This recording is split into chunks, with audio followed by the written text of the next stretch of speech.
Rạc trầu.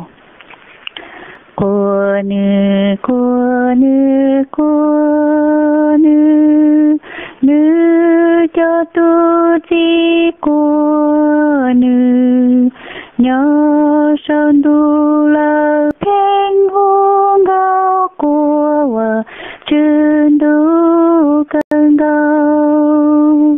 Nữ chỉ có chia có chờ, nữ bao chúa nhớ hù shi bé và chân tu mùa hư chỉ lo đuôn đài. Của nữ, của nữ, của nữ, cho trên sơ đơ của nữ, hao can du nó bé đi nên vua chủ của chân tu.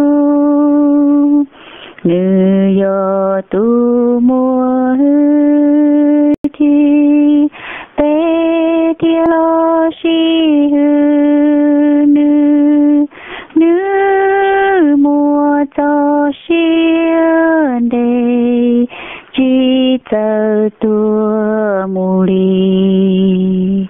Của nữ, của nữ, của nữ, cho trên Giêsu của nữ, vì do vợ chữ lô lô bé nữ tìa cho nữ lên tu.